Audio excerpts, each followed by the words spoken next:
Well, home builders' sentiment plunging yet again in August, and the National Association of Home Builders chief economist saying the Fed tightening is pushing the market into a, quote, housing recession.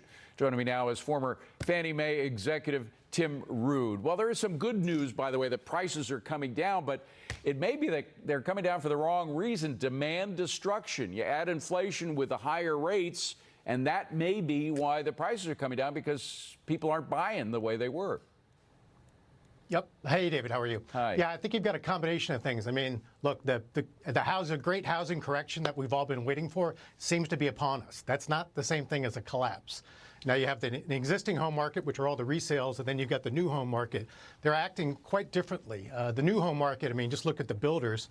Their stocks have been destroyed this year. I think they're down probably 40% on average. And, you know, their business, they've got a record number of homes under construction because they can't finish them. It has the supply chain issues that are really just stalling that production line. So they have, you know, it used to be 6 months, 3 to 6 months to finish a property. Now it's taking 12 to 15 months. And as a consequence, you've got inventory ballooning and you've got prices softening. And of course, builders are naturally pessimistic. So it is good that, I mean, despite all the supply chain problems, finally there is more inventory online, right? There are more houses out there. I assume these are new homes. Well, the existing home market has got inventories jumped about 30% year over year, which, you know, as a headline, you're like, oh my God. But you're seeing the incremental increases every week shrinking and shrinking and shrinking. So it's losing momentum. The new home market has got about 9 months of supply compared to the existing home market, which has only got a month or two of supply. So it's really two polar opposites. Well, by the way, even though the president was touting zero inflation because the month-to-month figure hadn't increased because the price of gas has gone down so much, we did see rents going up. We saw food going up, but we did see rents going up.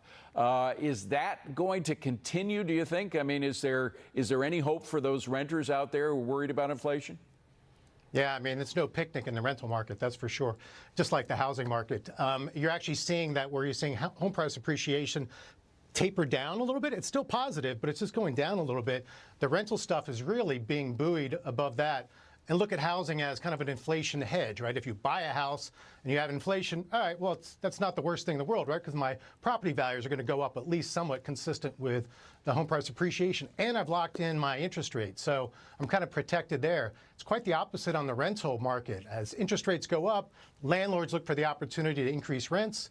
As incomes go up, rents go up along with that as well. And you're constantly on this treadmill trying to catch up and keep up, as opposed to a homeowner who's obviously got forced savings and the appreciation associated with HPA, home price appreciation. Tim, finally on commercial real estate. As we know, the pandemic is largely over, but the hangover from the pandemic in terms of people not coming back to work is still with us. And I mean, in my own building, we're maybe 3/4 of what we were before the pandemic. But you see other buildings going up in Manhattan. I just wonder who's going to fill them. I know that New York is a special example, but there are other cities where you see building going on.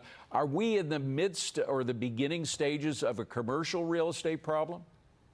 It's definitely curious. I mean, I have the same thing in my office building. Every time I go into that place, I think my security guard's going to have a heart attack because just seeing somebody is enough to give them a jolt. But what we're seeing, at least in some of the major cities, is the lower quality buildings, the C level, the D level buildings, those are being revisited in terms of just, you know, how can you repurpose those businesses or those buildings for some sort of residential play?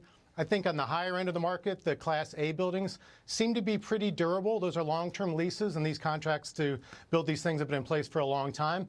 But it's pretty dire in the cities. Mind you, these businesses are also moving out to the suburbs and the exurbs, which is really playing out well for folks like me who were, you know, 5 years ago wondering if you'd ever be able to sell one of these big houses in the suburbs. And now, you know, it's you know, you're in tall cotton, so yeah, I think it's good. At least there's tall cotton out there. Tim Rood, great stuff. Wonderful overview of what's going on. Appreciate it. Well, oil prices tumbling now.